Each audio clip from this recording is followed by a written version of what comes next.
Professor Brain Brown's research shows that vulnerability fosters good emotional and mental health. It is a sign of courage. We become more resilient and brave when we embrace who we truly are and what we are feeling.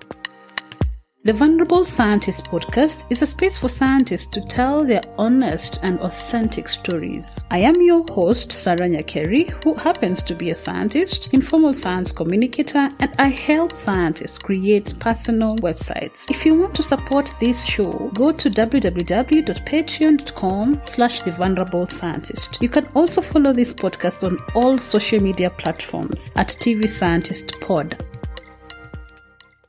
Is there any personal high that you'd like to share? I think it was the time when I realized that career is not everything. There are other things in life that you have to kind of focus on, like spending time with family, travel, exploring the world. And career is just a career. I know many people in academia actually think like being academic is who you are, but actually we wear many hats in our life, and it means that being an academic is just part of our personality. We've got other personalities as well that we have to take care of. And realizing that, I think it was at the very beginning of when I realized that well, it's being an academic is just one part of me, and I can do that virtually, so I don't have to really go to the university. I can do it as a hybrid, right? So then I've got more time to do other things because I don't have to commute. I can do other things. So yeah, that was a win. Kind of trying to reflect on what it is that we do, what it is that we, prioritize in our life. That was a win, like a personal win recently. Talking about that, what are the hobbies that you have, or what are those things that you do that have nothing to do with motivated academic or your career as a scientist or as a lecturer? Like, what are those things that you do that have nothing to do with this? The downtime. I would say walking and hiking. Hiking, you hike. We do quite a lot of hiking, although there is not many places to do it properly in the UK. But we do whenever we can. We go to the mountains or the hilly area where we can walk. So many times we've been to the Peak District, which is one of the nicest areas in the UK. We go by the sea, just to enjoy the nature. Where we can just switch off our phones and just enjoy whatever is around. How often? That's the best thing. How often? So in terms of kind of activities, we try to walk every day just to move ourselves from the screens, just to stay healthy. What do you say? What do you mean we? Me, myself, and Magda, my wife. Oh, okay, yeah, yeah. So we just keep ourselves company doing that. But then, so we try to travel somewhere at least once a month within the UK, at least, so that we get to explore the either local area, so we don't have to travel far. Sorry about the train. It's okay. So yeah, you go to a different area in the UK. Yeah, we can. Yeah, we go to local areas, but also we travel to adjacent areas sometimes. Or so, for example, a couple of months ago, or a couple of weeks ago, we went to by the sea, which is to kind of Devon area, which is quite nice. We realized it's quite nice. Yeah, we always try to explore new things as well. So we always go to a different place, right? We don't go. We try not to return to the same place that we can explore as much as possible. If you take a long time before doing that, like, what misses in your life? Go again. Could you repeat that one? when you don't do that, when you don't work for a while, when you don't, travel for a while, what kind of changes happens in your life that makes you realize, oh, actually, I need to go back to working? Like, if you don't do it, what happens? So I think you get super tired at that point because you just do your work. You don't have this way of, reflecting and way of taking your minds off of your work, and you keep thinking about work. So I think that's why lockdowns were particularly difficult because you couldn't go out and you would just stay home, maybe go shopping, and that's it, right? And then work. There's no time to reflect, no time to organize things, or prioritize your things. How did the COVID? Talking about COVID, how did COVID affect you as a person in your life and your research? Research-wise, it didn't affect me at all because I can do my work from wherever I am because I don't need a lab or something. Okay. That was pretty okay. I did do more virtual talks actually, so I did present more work either through LinkedIn or through virtual conferences. So that was a benefit. In terms of life, I did realize that health in life is more important than work. So I think myself and Magda, we both kind of focus more on eating healthy food, moving more, this sort of things, because that made us realize that we do have to care about this more than we used to. Okay, so what do you do when you can't walk? Like, not when you can't walk. Oh, that's a weird way of asking the question. What do you do when you're not working, or you're not, when it comes to downtime? You're not working, you're not traveling. What else do you do?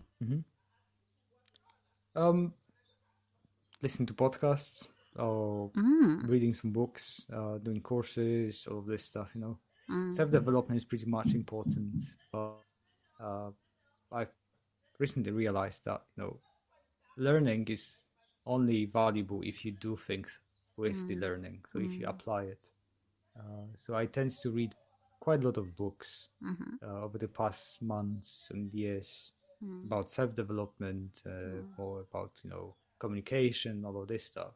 But then I never implemented that. So I learned it, but I haven't implemented. But now I try different tactics where I learn a little bit and then I implement it, test it out, see how it works, whether it works for me or not. And only then, once I tested it, I can learn a little bit more. So I'm trying to be more strategic what I learn and how much I learn.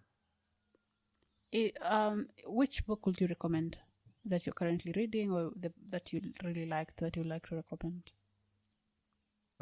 Which book? Yes. Oh, you got me there.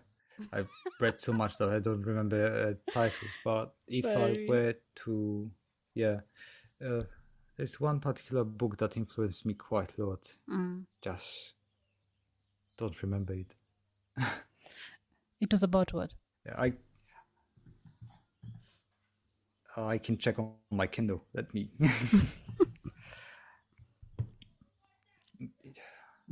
think it was mostly self-development books that I was reading recently. That was, just see,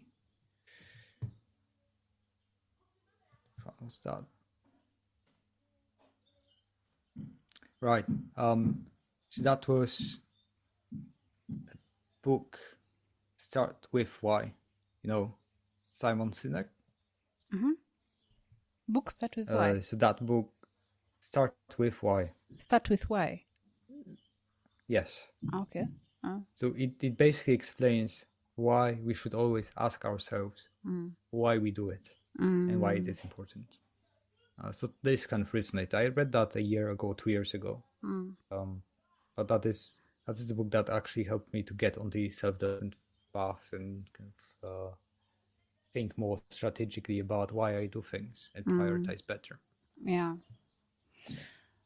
What about podcast? You said, wait, how is podcast? I know how, but I would like to see your view how podcasts are a way of self-development. Mm-hmm.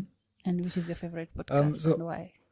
So I mainly listen to podcasts now when I'm driving because I just like to use the time. So I'm driving to university twice a week right now. So I've got about an hour and a half, over the week to actually use for podcasts. And I tend to listen to podcasts about communication and LinkedIn. Okay. So there is one particular podcast, LinkedIn Formed, by Mark Williams, where he basically explains anything new with LinkedIn, anything that he has a number of subjects that he's focusing on. He's a LinkedIn trainer, so he supports other people actually with his knowledge via podcast. And he talks about pretty interesting things and new features of LinkedIn and how to use it best. So that is one podcast that I use, that I listen. Another podcast that I listened recently is Expert Edge by Colin Ball. So it's more about how experts can communicate their research and expertise better with people. So yeah, that are the two podcasts that I listen right now. I try not to listen to scientific podcasts because that's part of my job, and it's part of my job, and I try to do a little bit, diversify because I read lots of papers during the day. Yeah. I try not to overload myself with science. Yeah, that's good. Although I would love to listen more of your podcasts. So I would, I would add this. Have you realized we don't really talk about science as much? Yes. Yeah. You do more about how to do things, vulnerability and issues. This is something that would add value definitely. Yeah. It's always good to see how other people approach the subject. Yeah. Okay. So, do you watch movies? Do you watch sports? Do you watch anything on YouTube, on TV, anything? Yeah. We do watch. I do watch some series sometimes, but it's more like sometimes you don't want to stay in silence when you do work and you just switched on. But there are a couple of good series recently that we've been watching on Amazon Prime and on what's that? Is that the Apple TV or something? Yeah. So there are a couple of good movies, but we also go to the movies. Actually, okay, great. We haven't. So last time we went, I think last week or 2 weeks ago, we went for the new Marvel movie, Doctor Strange. I'm kind of into Marvel, which is quite nice. Weird.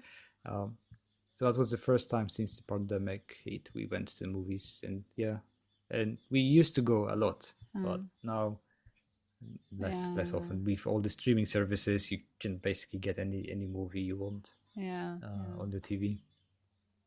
But we do watch quite a lot. Just a way to detach sometimes as well.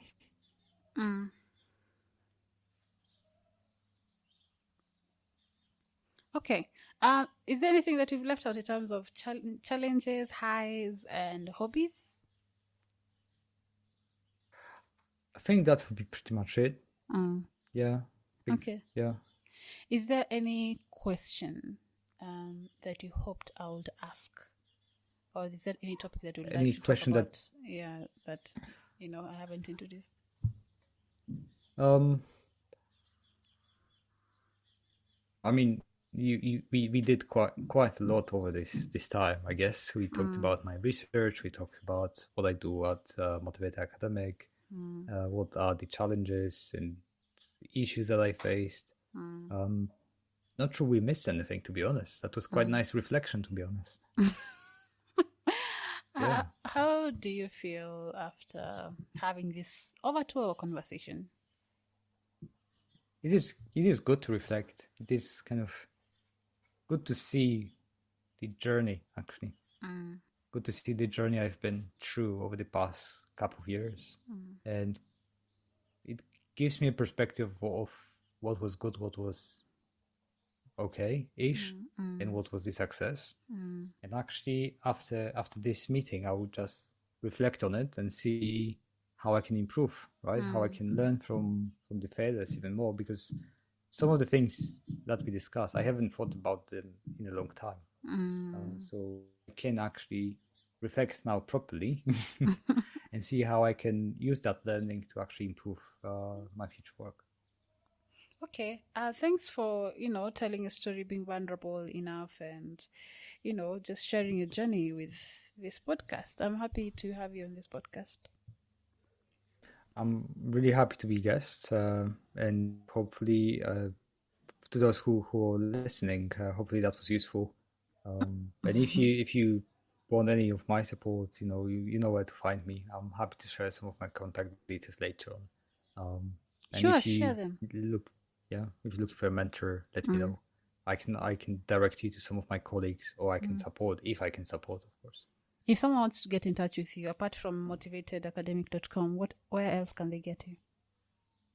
I'm active on LinkedIn, so if you type Dawid Hanak on LinkedIn, I should come up. I haven't seen anyone else with that name, so I should come up. I'm pretty active on LinkedIn, so that are the two best ways to contact, either Motivated Academic website or my LinkedIn profile. You're not on Twitter? I am on Twitter a little bit, but maybe I need to do more of that. For some reason, I prefer LinkedIn. Yeah. Okay. I guess. All right. Okay. Thanks for coming to this show. I'm happy to have you and to hear your story. Thank you for inviting me.